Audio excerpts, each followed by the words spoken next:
Imagine, if you will, the morning of June 30, 1908. Across Europe, people woke to something profoundly unsettling. In some regions, windows shattered spontaneously.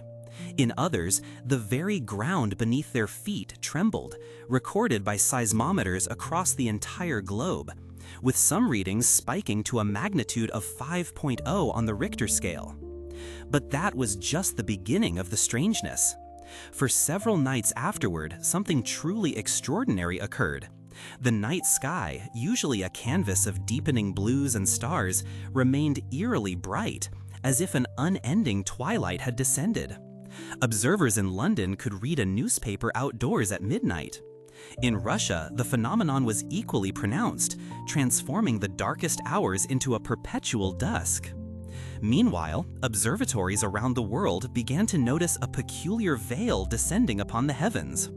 A marked increase in atmospheric dust was obscuring the stars, dimming their ancient light, a fine haze clinging to the upper atmosphere. Yet, despite these widespread and dramatic effects, no one, not a single soul, understood the cause of this baffling global upheaval. No one knew what had truly transpired that June morning. The true nature of this mystery would remain hidden, concealed by the vast, untamed wilderness of Siberia for nearly 2 decades. The remote location and the sheer inaccessibility of the region kept its secret safe, despite the global tremors and the illuminated nights.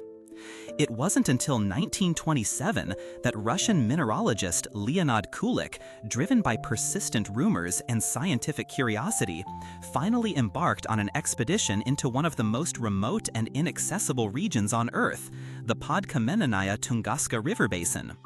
He had heard tales from local Evenk people of an immense explosion, a skyborne fire, and a devastating aftermath. His mission was to find the meteor, the cosmic culprit. What Kulik and his team eventually discovered defied belief and rational explanation. Before them lay a scene of incomprehensible destruction. An enormous, almost perfectly circular area of some 830 square miles, that's roughly the size of a modern-day city like Tokyo, had been utterly flattened. 80 million trees, once standing proud and tall, were now laid out radially, their trunks pointing away from a central point, like spokes on a colossal petrified wheel. The sheer scale of it was staggering, almost biblical in its devastation. Yet, in the very heart of this immense destruction, there was no crater, no giant bowl carved into the earth, no obvious impact site. And, remarkably, very little in the way of meteor debris. None of the telltale fragments one would expect from such a colossal collision. The ground was not scarred by an impact, but rather by an invisible, powerful force originating from above. This profound absence of an impact crater, coupled with the radial pattern of the fallen trees, led scientists to develop what remains the prevailing theory to this day. The Tunguska event was not a direct ground impact, but rather a colossal airburst.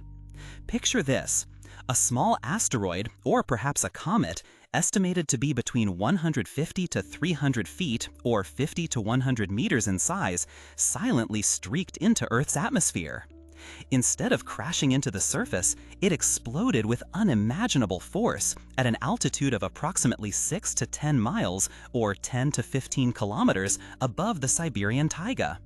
The energy released from this explosion was immense, estimated to be 185 times greater than the atomic bomb dropped on Hiroshima.